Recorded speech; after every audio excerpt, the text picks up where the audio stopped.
আব্দুর রহমান ইবনে আবু বকর তিনি তার পিতা থেকে বর্ণনা করেন। তিনি বলেন, আমার পিতা বলেছেন, ক্বালা ক্বালা রাসূলুল্লাহি সাল্লাল্লাহু আলাইহি ওয়াসাল্লাম, আল্লাহর প্যারা হাবিব দুই জাহানের কামলিওয়ালা নবী নূরে মুজাসসাম রাহমাতুল লিল আলামিন আজ থেকে ১৫০০ বছর আগে তার জবান মুবারক দিয়ে বলে দেয়, আল্লাহ নবী বলেন, আলা উহাদ্দিসু আকবারুল কাবাইর, ও আমার সাহাবীরা, আকবারুল কাবাইর, পৃথিবীর বুকে সবচেয়ে বড় গুনাহ কোনটা কি সেইটিকে আমি তোমাদেরকে জানিয়ে দিব কি, সেটি আমি তোমাদেরকে বলিয়ে দিব কি?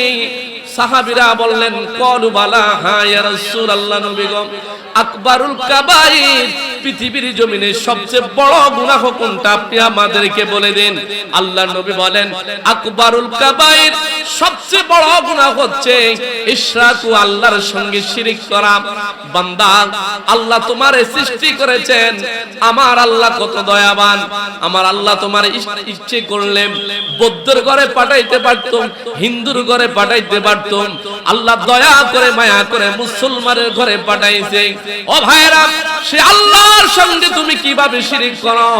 আকবারুল কাবাইর, আর সবচেয়ে বড় গুনাহ হচ্ছে উকুকুল ওয়ালিদাইন, মা বাবার সঙ্গে বেয়াদবি করা। যে মানুষগুলো মা বাবার সঙ্গে বেয়াদবি করবে, আমার আল্লাহ পাক ওই মানুষটার জন্য জাহান্নামের আগুন মওজুদ করে রেখেছে। জোরে বলুন না নাউজুবিল্লাহ। ও যুবকেরা, ভালো করে শুনে নাও গো, ভালো করে বুঝে নাও গো। আল্লাহ পাক আমার আপনার মা জননী রে, আমার আপনার বাবারে কত সম্মান দিয়েছে। এ যুবকেরা, ভালো করে শুনে নাও, ভালো করে বুঝে নাও গো। নামাজ পড়ার পর মানুষ জাহান্নামে যেতে হবে, রোজা রাখার পর জাহান্নামে যেতে হবে, হজ করার পর জাহান্নামে যেতে হবে, পর্দা করার পর জাহান্নামে যেতে হবে যদি মা বাবার সঙ্গে বেয়াদবি করো। ও ভাইরা, আজকে আদরের বিবি পাইয়া, সুন্দরী বিবি পাইয়া মা বাবারে ভুলে গেছো। বুড়িগা বুড়ি বলে বলে মা বাবারে সম্বোধন করো। এই জন্য নামাজ পড়ার পর তোমার জাহান্নামে যেতে হবে আমি বলি নাই, আমি দলিল দিয়ে আলোচনা করতেছি, তাহলে বুঝবেন। ও ভাইরা, নামাজ পড়ার পরও কেন জাহান্নামে যেতে হবে? ফতোয়ায় স্বামী খুলে দেখো, বিররুল ওয়ালিদাইন, মা বাবার হক সম্পর্কে বর্ণনা করতে গিয়ে সেখানের মধ্যে হাদিসটা কোট করা হয়েছে। আল্লাহর নবী বলেন, কব্বিলা কদামাইনি লি উম্মিকা ফাকান্নামা কব্বালা আতাবাতাল জান্নাহ। জোরে জোরে বলুন না আল্লাহু আকবার। একটু ভালো করে শুনেন, জীবনে তো অনেক আলোচনায় শুনছেন, একটু ভালো করে শুনেন। যারা মা বাবার সাথে ব্যবহার করেন, মা বাবার সাথে যারা দুর্ব্যবহার করেন, আপনি নামাজ পড়তে পড়তে কপালে দাগ ফলাই দিয়েছেন, হজ করতে করতে এক কথা হলো টাকা পয়সা ধন সম্পত্তি সব শেষ করে দিয়েছেন, এরপর আপনাকে জাহান্নামে যেতে হবে। একটু ভালো করে শুনেন, ভালো করে বুঝে নেন। আল্লাহর হাবিব বলেন, যে ব্যক্তি মা বাবার হাত এবং পায়ের মধ্যে চুমু দিল রে, ওই মানুষটা যেন মা বাবার হাত এবং পায়ের মধ্যে চুমু দিল না, ওই মানুষটা যেন আল্লাহ পাকের জান্নাতের চৌকাটের মধ্যে চুমু দিয়ে ফেলল। তাহলে বলেন, এই হাদিসের ব্যাখ্যায় মা বাবা কি জান্নাত না জাহান্নাম? কথা বলেন, জান্নাত না জাহান্নাম? মা বাবার হাত এবং পায়ের মধ্যে চুমু দিল, সেই যেন মা বাবার হাত এবং পায়ের মধ্যে চুমু দিল না, ওই মানুষটা যেন জান্নাতের চৌকাটের মধ্যে চুমু দিয়ে ফেলেছে। জোরে বলুন। ও ভাইয়েরা, ভালো করে শুনে নেন, ভালো করে বুঝে নেন গো। আজকে বুড়িগা বুলি বলে বলে মা বাবারে সম্বোধন করো, মা বাবারে মহব্বত করো না। ভালো করে শুনে নাও, ভালো করে বুঝে নাও রে। যে কাবা শরীফে না দেখিয়া দেখিয়া তুমি নামাজ পড়ো, ওই কাবা শরীফের চাইতো মা বাবার সম্মান আমার আল্লাহর কাছে বেশি। জোরে বলুন। আওয়াজে হলো না, জোরে বলুন। আপনারা সকলে নামাজ পড়েন, নামাজ পড়েন। কথার আওয়াজে মনে হয় পড়েন না? পড়েন। কে কে নামাজ পড়েন দুটো হাত উঠায় দেখান তো। নারে তাকবীর, নারে রিসালাত। কাবা শরীফকে আপনারা দেখেন, কথার জবাব দেন। কাবা শরীফকে দেখেন। এই যুবকেরা, বৃদ্ধ বাবার আওয়াজ দেন। কাবা শরীফকে আপনারা দেখেন। যাদের মা বাবা আছে একটু ভালো করে শুনে নেন, ভালো করে বুঝে নেন, আপনার উপকার হবে। বুখারী শরীফের 152টা ব্যাখ্যা লেখা হয়েছে, এর মধ্যে অন্যতম ব্যাখ্যা হচ্ছে উমদাতুল কারি। উমদাতুল কারির 12তম খণ্ডের 273 নম্বর হাদিস। আল্লাহর হাবিব বলেন, ইন্না যারতু ইনফাতাহাল্লাহি আলাইকা বিল মাক্কাতা আন আতিয়াতিল বাইতা সুম্মা উকাব্বিলা তাখতা আসরিয়াতিল কাবা। জোরে জোরে বলুন না আল্লাহু আকবার। পান্ডব ভাইরা, এক সাহাবী এসে বলে, ইয়া রাসূলুল্লাহ, নবী গো, আমি আল্লাহর ঘর খানে কাবার গিলাপের মধ্যে চুমু দেওয়ার ইচ্ছা পোষণ করেছি গো নবী। ইয়া রাসূলুল্লাহ, মায়ার নবী গো, দয়ার নবী গো, আমি খানে কাবার গিলাপের মধ্যে চুমু দিতে চাই। ভাইরা, এক সাহাবী মান্নত করেছে, ইয়া রাসূলুল্লাহ, যদি আল্লাহর ঘর মক্কা বিজয় হয়, আল্লাহর ঘর খানে কাবা বিজয় হয়, তাহলে আমি আল্লাহর ঘর খানে কাবার গিলাপের মধ্যে চুমু দিব।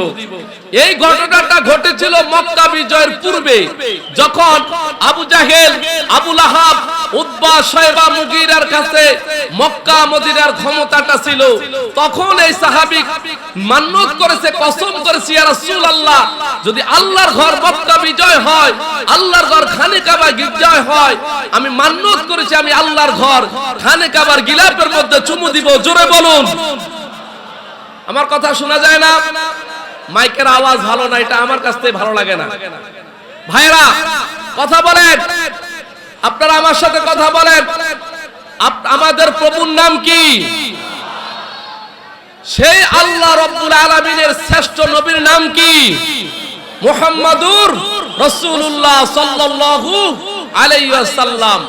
আমাদের নবীর সাহাবী এসে বলে, ইয়া রাসূলুল্লাহ, আমি মান্নত করেছিলাম আল্লাহর ঘর মক্কা বিজয় হয় যদি, ওই সময় আমি মান্নত করেছি আল্লাহর ঘর খানে কাবার গিলাপে চুমু দিব।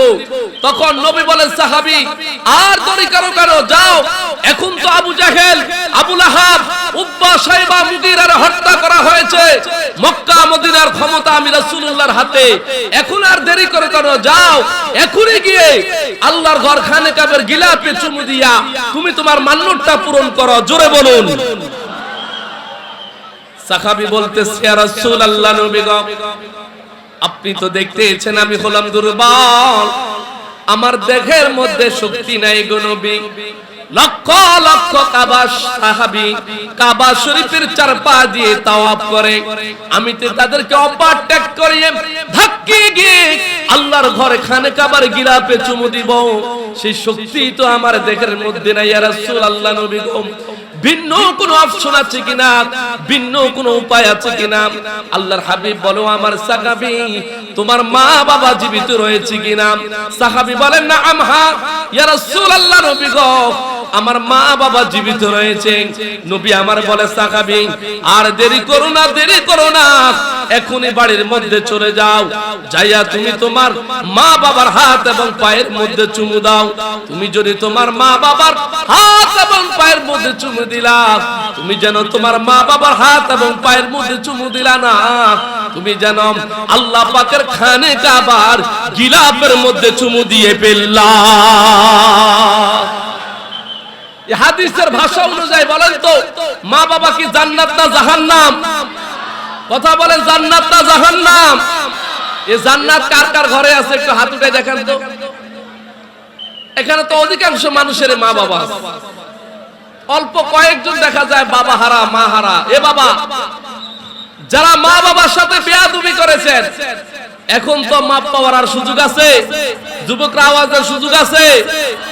সুযোগ নাই, কিন্তু কৌশল বাতিয়ে দিব, সুযোগ এখনো আছে। তাহলে আলোচনা শুনতে হবে, ধৈর্য ধরে শুনবেন তো, কথার আওয়াজ দিবেন তো। আচ্ছা বলেন, সাহাবী আল্লাহর হাবিব বলতেছেন খানে কাবার গিলাপে চুমু দেওয়া আর মা বাবার হাত এবং পায়ের মধ্যে চুমু দেওয়া সমান। তাহলে বলেন এই হাদিসের ভাষা অনুযায়ী মা বাবা জান্নাত না জাহান্নাম? খানে কাবা না দেখে যদি খানে কাবার দিকে ফিরে ফিরে নামাজ পড়তে পারেন, সেই খানে কাবার চাইতে দামি জিনিস আপনার ঘরের মধ্যে আপনার মা বাবা। জোরে বলুন না সুবহানাল্লাহ। ভাইরা, মা বাবার দোয়া কিভাবে আমার আল্লাহ রাব্বুল আলামিন কবুল করে নেন? ইমাম বুখারী রাহমাতুল্লাহ আলাইহির জীবনী পড়ে রাখেন। আজকে বুখারী শরীফ বলে মানে চিল্লায়। এই বুখারী শরীফের লেখক, উনার নাম হচ্ছে ইসমাইল।